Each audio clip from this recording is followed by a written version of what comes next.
Keep your eye on the red bullseye. Yes, keep your eye on the red bullseye. Keep your eye on Lucky Strike. LSMFT. Lucky Strike means fine tobacco. American. Fine tobacco is what counts in a cigarette, and LSMFT. Lucky Strike means fine tobacco. And fine tobacco means real deep down smoking enjoyment for you. So, Keep your eye on the red bullseye. Keep your eye on Lucky Strike. and smoke that smoke of fine tobacco, Lucky Strike. So round, so firm, so fully packed, so free and easy on the draw.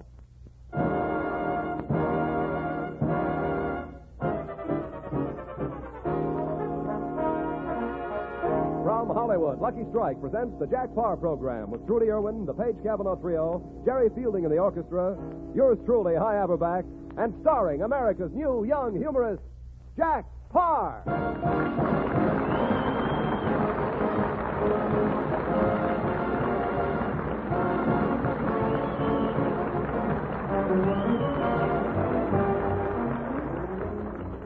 Thank you very much. This is Jack Paar. Hello, and a special message to Gabriel Heater.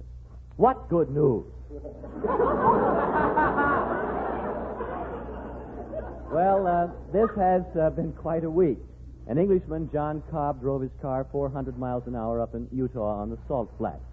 I don't want to alarm anyone, but yesterday I saw a couple of hot rod drivers sprinkling salt on Santa Monica Boulevard. The Veterans Administration said this week that some of the houses being built for veterans were too flimsy. This made one builder so mad that he stamped his foot through the floor of a GI house he was building and walked out through a wall. No silent laughing out there now. You're just going to smile, make some noise. That's all I ask. Let's see. I read in the paper where the cost of food is to go still higher. Some families are giving up meat because they're afraid that steak is habit-forming. Here in Hollywood, all the drugstores are giving away free trips. I know a woman who won a free trip to Hawaii. All she had to do was shovel coal both ways. And fashions are still in the news, I see. Women who wear those new pinched-in wasp waists are receiving special awards. The Order of the Purple Face. This week, a big economy wave was started in motion picture business. Things are so bad that Warner's had to let one brother go. Over at MGM, I'll wait for you out there. Over at MGM, they had to lay off Leo the Lion. From now on, when MGM Pictures open, Louis B. Mayer just comes out and shrugs his shoulders. One reason for all this Hollywood economy is the 75% tax imposed by the British on our movies. I have an idea that's even better than cutting down on money. Why not cut down on movies? Since we get only 25% of the profits, why not just send England only 25% of each picture? But, Jack, what would only 25% of a movie sound like? I have a back. It's questions like that makes radio possible. If my plans go through, an English moviegoer will sit in the RKO Piccadilly and hear... The following cinema is a presentation of 20th century Lana Turr and Tyrone Powell in Mother Wore Tights.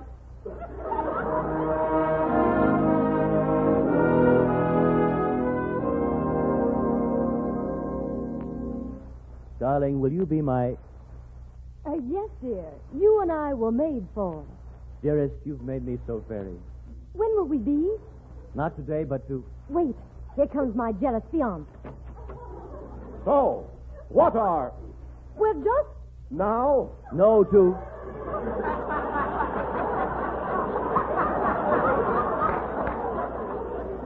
Jennifer, you must be out of your... But I'm madly in. With this income? You may be bigger than, but watch your... You'll never get away with... We will. Darling, put your arms around my... Watch out, he's carrying a concealed... You'll never get away with... Look, he's got a... knife. Oh, Myrrh.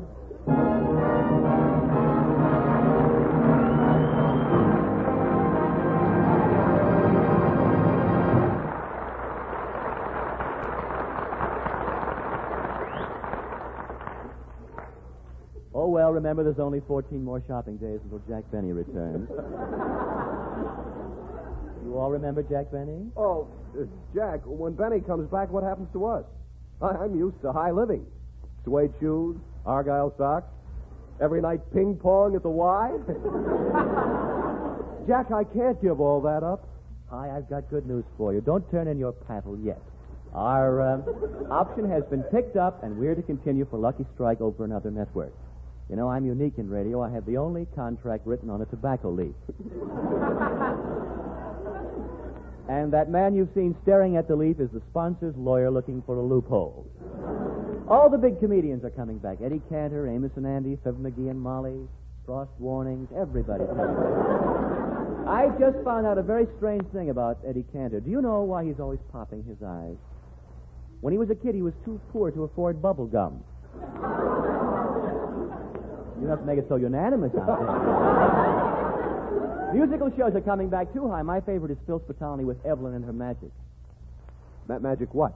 Who knows? Every time I look at it, it disappears. And speaking of music, if you'll turn up your radio and turn down Junior, you may be lucky enough to hear the whispery voices of the Page Cavanaugh Trio. This trio is composed of 3 excellent musicians. I know they're musicians because all their clothes are made that way. Gentlemen?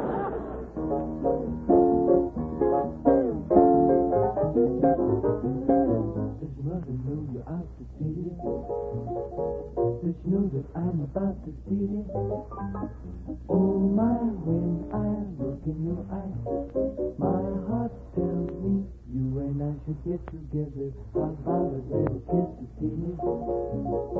Just kiss you never miss to see it.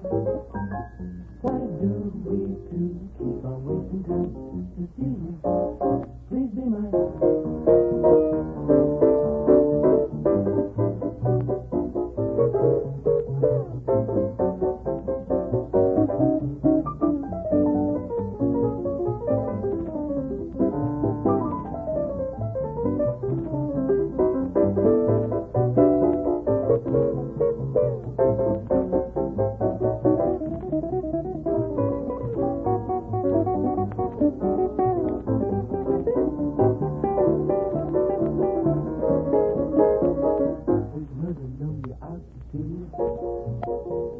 Know that I'm about to see you.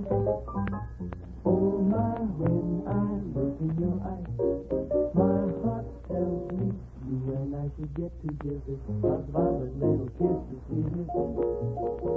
Just kiss you, never miss to see you. Why do we two keep on wasting time to see you? Baby, please be mine.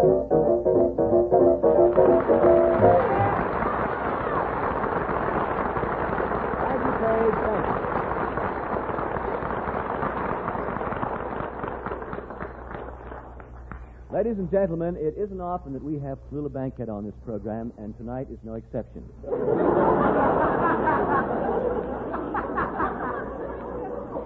And it isn't often that we have the winner of the Atlantic City Beauty Contest, Miss America, but we do have the loser. May I present Mrs. Gertrude Hutch? Rather, Miss Hutch, that is. Miss Hutch, is it true that you lost out in the Miss America Beauty Contest? Would I be here if the judge used an honest tape measure?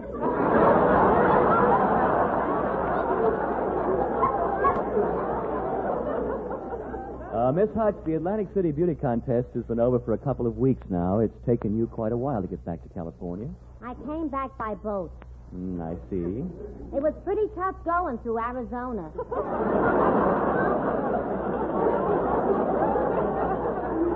Yes, it is rather shallow around Tucson. But tell me, Miss Hutch, just where were you in the beauty contest? I was third. Oh, who was first and second? Bing and Barry. Oh, yes, Bing and Barry. I saw their new picture, Welcome Stranger, or Going My Way with Penicillin. Miss Hutch, I understand the title of Miss America was won by a Miss Memphis.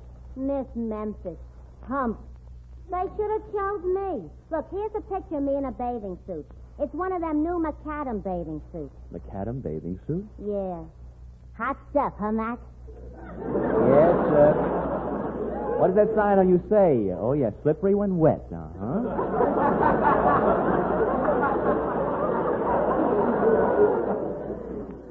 a sign on the back, too. What does it say? Watch out for rocks on pavement. Miss Hutch, how does one become a beauty contestant? Would you mind telling us something of your background? Well, I started at the bottom of the ladder. Were you a fireman?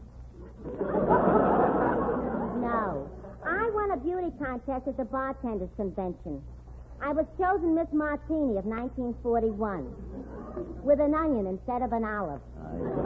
The bartenders loved you, huh? I'll bet you had some figure. Oh, boy, I was lush. The next beauty contest I won was in Paris, you see. I wore a French bathing suit consisting of 3 handkerchiefs, 2 of which I was wearing. What about the third handkerchief? I had a cold.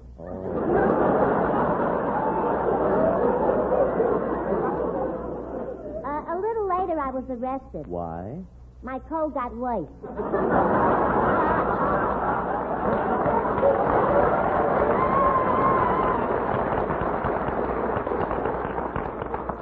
Miss Hutch, I understand that a lot of you beauty contest girls are models. Is that true? Oh, yeah. You know that advertisement for Taboo Perfume where that guy with the fiddle is grabbing the girl and hugging and kissing her? You were that girl? Yeah. I had to get a lawyer. Why? To make him give me back my fiddle. Didn't you appeal to Petrillo? Certainly. But his wife was watching us. I see. Well, so much for collective bargaining.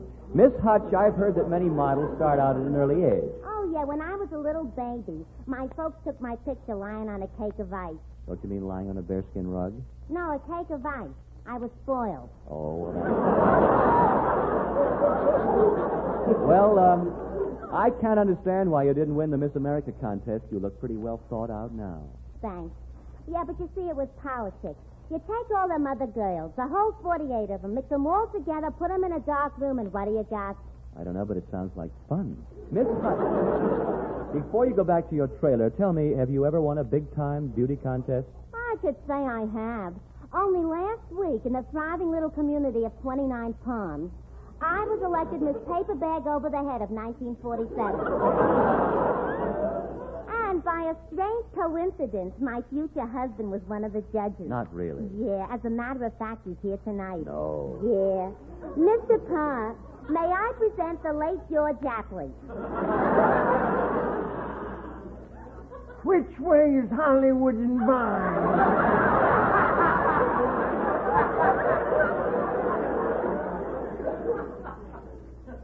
Well, so you're going to marry a beauty contest winner, huh? Yes, sirree, Bob. I lived in California for 96 years, man and boy. The both of us. You want to see my picture, Lillian Russell? No, I don't think I... Jane Russell? No, I don't. Andy? George, please forget them. You're going to marry me. Well, I appreciate very much your coming tonight, and I hope you two will be very happy. Thank you, Mr. Brenneman. Say, after the wedding, we're going on a little trip to Niagara Falls. Lots of our friends are coming along. Why don't you join us? Well, that's very kind. Bring something round. We'll have a ball. Thank you, and good night.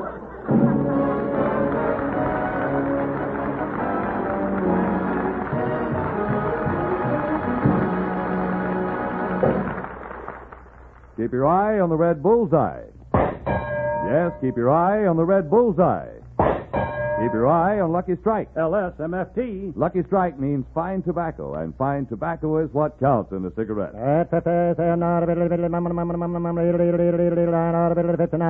American. Lucky Strike presents The Man Who Knows. Mr. Bryce Leach, independent tobacco buyer of Glasgow, Kentucky, has been an eyewitness at the auctions for years. Recently, Mr. Leach said, At auction after auction, I've seen the makers of Lucky Strike buy ripe, fine-tasting leaf, tobacco that makes a top-quality smoke. And that's not all, for as Mr. Leach also said, I've smoked Lucky's myself for 16 years. and as Lucky Strike smokers say, That's my kind of a cigarette. Real smooth smoking. keep your eye on the red bullseye. Keep your eye on Lucky Strike. And remember, LSMFT. Lucky Strike means fine tobacco. So smoke that smoke of fine tobacco, Lucky Strike. So round, so firm, so fully packed, so free and easy on the draw. Keep your eye on the red bullseye. Keep your eye on Lucky Strike.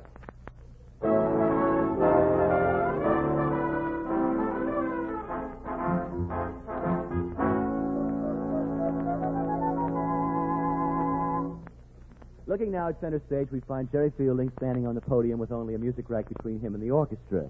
The music rack is the one with the shoulders. Next, we find our lovely vocalist, Trudy Irwin. The only thing between Trudy and the orchestra is a microphone. The microphone is the one with the long neck. Ready, Trudy? Just a minute, Jack. Yes? Well, every week for the past 17 weeks, you've made some little joke in my introduction. You didn't care for them? Well, Jack, just this once, I'd like to have a nice, dignified introduction. You know, the way they introduce Lily Pond. Oh, certainly, Trudy. Is that what you want, really? Just this once. All right. Ladies and gentlemen, it's my privilege to present one of the world's finest voices, Lily Pond. Sing, Lil. Wonderful, marvelous, you should care for me. Awful nice, paradise, what I love to see. You've made my life so glamorous, you can't blame me for feeling amorous. Oh, it's wonderful, marvelous, that you should care for me.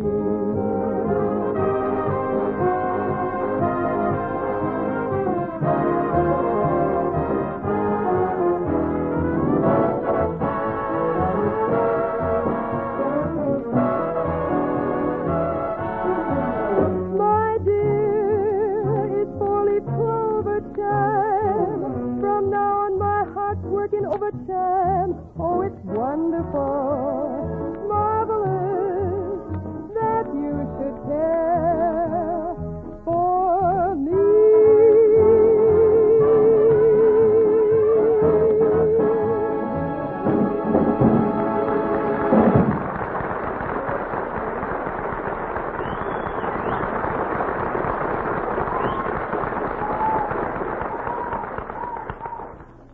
As an educational feature, we bring you a Jack Paar's eye view of the domestic scene entitled, This is America? Today, Volume 1, September 1947, a look at American farms and farming.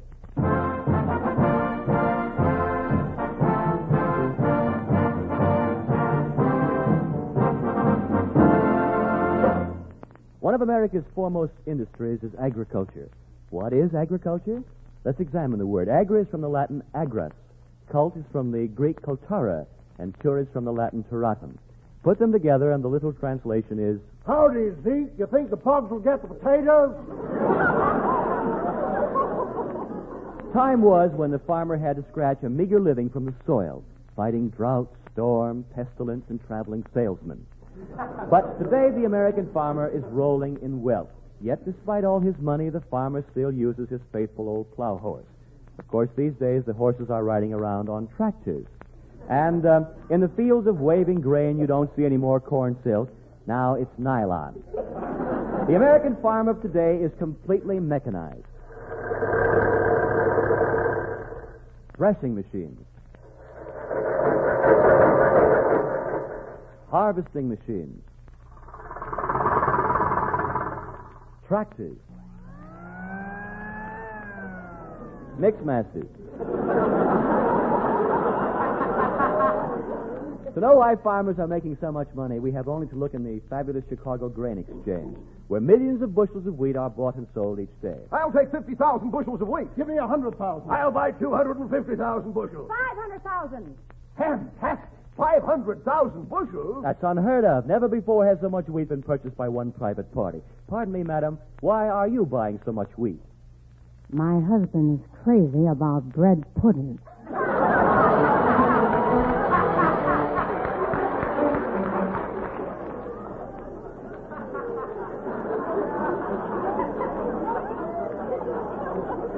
Now we know why the farmer is making money hand over haystack.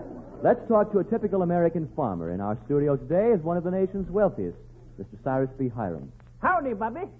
Cyrus B. Hiram, huh? Mr. Hiram, what's the bee for? Well, I'll know in the fall, Bubby. I just planted it.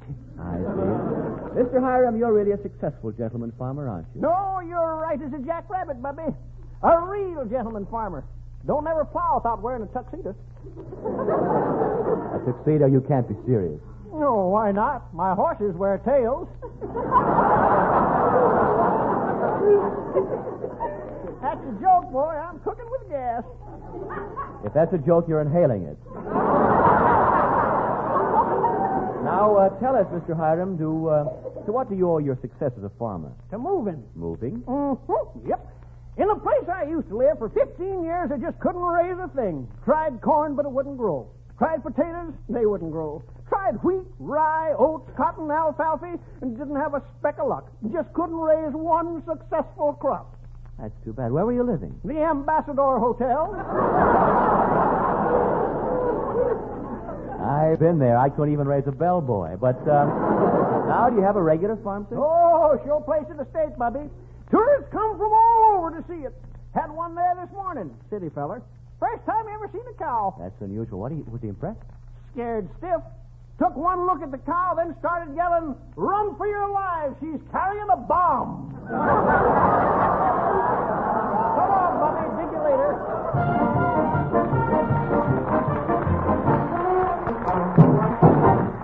There's no doubt about it. Today, farming is big business, and the American farmer is nouveau riche.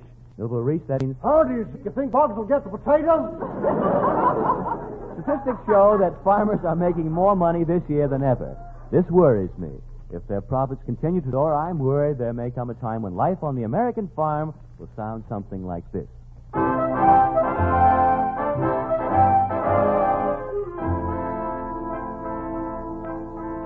Oh, Breekins! Breekins! Oh, where's that newfangled butler? Breekins! Did you call, madam? Well, I sure did. We're gone. 12 noon, madam. I was just going to waken the rooster. Oh, forget it, Breekins. Let the poor bird sleep. He'll soon wake up and crow. Oh, madam, you forget Thomas does not crow. He has chimes. Chimes? I thought that was Good Humor Man. No, madam, the good humor man crows. Incidentally, do you recall the little hen who lays an egg every day? Yeah, what about her? Well, this morning she laid 4. She wants to spend the weekend in Las Vegas. Now, ain't it amazing what money can do? No, indeed, madam. Our other chickens are so independent they're just laying shells and setting them out to be filled. It sure must be a tough job for you. Oh, no, madam. I'm very clever. We're having trouble with the Plymouth Rocks, too. They won't even lay shells. Well, what do they lay? Rocks. Diamonds, of course. I thought my omelet glistened this morning. Ooh, that omelet sparkles. Hey, by the way, Breekins, where's my husband? Oh, he drove out to the cornfield with Adrian, madam. Adrian, the famous fashion designer? Yes, madam. Adrian's giving the scarecrow a fitting. Well, I hope he returns before our daughter arrives. She's a-coming home today from agricultural school. Oh, yes, madam. Shall we give her a homecoming party? Well, now, that's a darn good idea, Breekins. What do you think we ought to do? I have it. We'll turn the cow upside down and light the candle.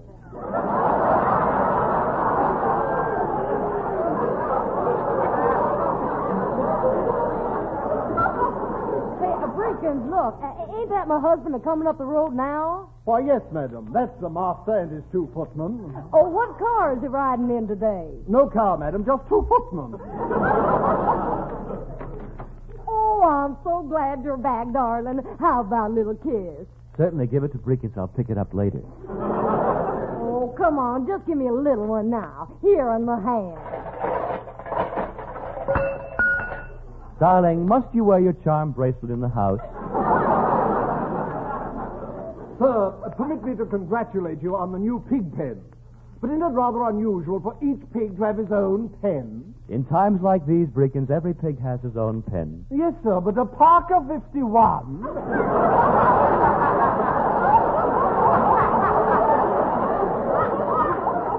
Oh, look, dear, here's our daughter, Clotilda. Well, welcome home, daughter. How did you like agricultural school? It was simply scrumptious.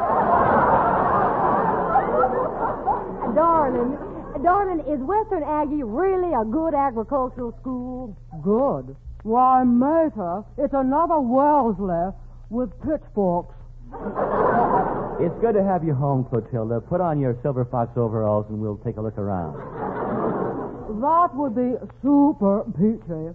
You know, Pater, now that we're so rich, I suggest we don't use water for irrigation anymore. Well, we use on our crops. Chanel number 5, of course. Next fall, we'll have the sexiest radishes on the market. Fantastic. Where'd you get that idea? From my old Professor Simpson. He said, in Latin, of course, pluribus vobascum veritas unum hoc, res partes est, which means, How do you see? You think the potatoes will get the buzz?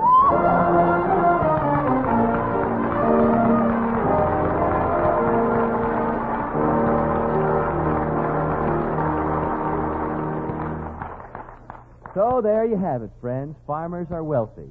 In closing, let us find out how they got that way. Take the case of farmer Irv Wagner of Dauphin County. 10 years ago, Irv Wagner was bankrupt. Today, he's worth thousands, and all with a meager 20 acres.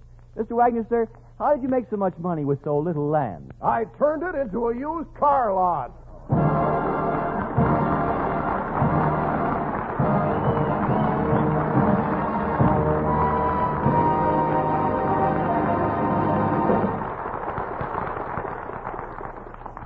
Ladies and gentlemen, here's a message from the U.S. Department of State.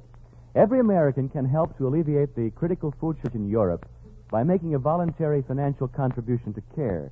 That's CARE, C-A-R-E, a non-profit organization that turns your money into food and distributes it to Europe's hungry. Give now and save a life. Send your contribution to CARE, C-A-R-E, CARE, New York. Thank you.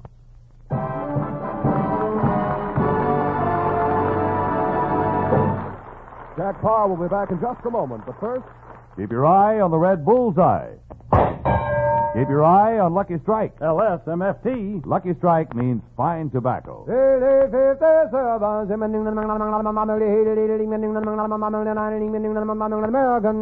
Lucky Strike presents The Man Who Knows, Mr. Thomas Ray Oglesby of Winterville, North Carolina.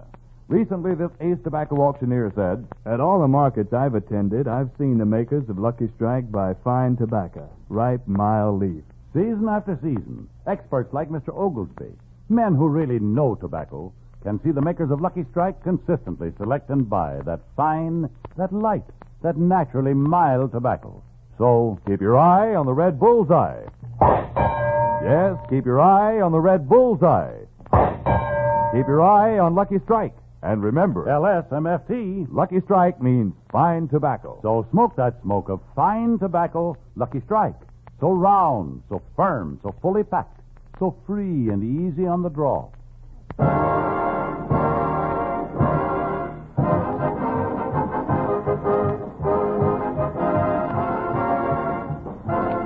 Tune in next week to the Jack Paar Show with Trudy Irwin, Jerry Fielding in the orchestra, and yours truly, High Aberback. Jack Paar is under contract to RKO Pictures, and his latest vehicle may be seen... Jack, where can your latest vehicle be seen? In the NBC parking lot. Good night, everybody.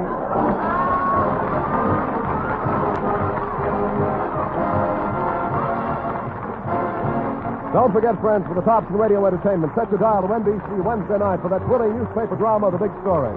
And on Saturday night, don't miss your hit parade with Doris Day, Axel Stordahl, the Ken Lane Chorus, and starring Frank Sinatra. This is NBC, the national broadcasting company.